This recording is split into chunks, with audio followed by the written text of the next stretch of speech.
Kantor Kemendag Kabupaten Buleleng menggelar kampanye mandatori halal pada Sabtu 18 Maret 2023 di halaman depan gedung PLHUT. Pelaksanaan kampanye mandatori halal ini digelar serentak di seluruh kantor Kemendag se-Indonesia sesuai arahan dari Menteri Agama Republik Indonesia Yakut Khalil Qomas. Satgas Halal Buleleng sekaligus Kepala Kantor Kemendag Buleleng Imade Subawa menyampaikan sambutannya dari Menteri Agama Republik Indonesia, menekankan apabila kampanye mandatori halal yang digelar serentak pada 18 Maret 2023 ini diharapkan bisa menjadi awal dari mimpi Indonesia menjadi pusat industri halal dunia. Pemerintah memberikan kemudahan dalam pendaftaran sertifikasi halal dengan membuka sertifikasi halal gratis atau sehati untuk 1 juta sertifikat halal bagi pelaku usaha mikro dan kecil.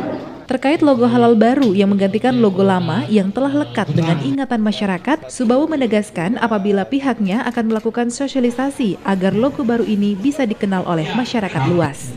Terus tentu sosialisasi terhadap logo sehingga semakin dikenal logo.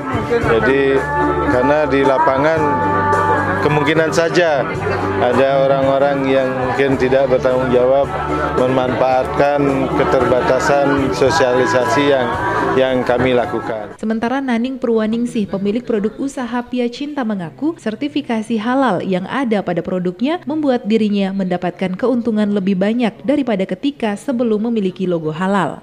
Pastinya penjualan kita meningkat ya, karena apa? Karena pelanggan saya kebetulan juga banyak yang dari luar kota Bali maksudnya, dan mereka mayoritas itu beragama Muslim, jadi mereka merasa percaya dengan produk saya, nyaman, aman untuk mereka konsumsi. Pada kesempatan yang sama, Naning juga mengajak para pelaku UMKM agar tak ragu-ragu untuk segera mendaftarkan produknya supaya bisa mendapatkan label halal. Selain mendapatkan keuntungan, sertifikasi halal diyakini olehnya akan meningkatkan kepercayaan dari konsumen. Kampanye mandatori halal diharapkan dapat meningkatkan awareness masyarakat terkait kewajiban bersertifikat halal pada 17 Oktober 2024. Kewajiban bersertifikat halal ini merupakan bentuk keterlibatan pemerintah untuk memberikan kenyamanan, keamanan, keselamatan, dan kepastian ketersediaan produk halal bagi masyarakat.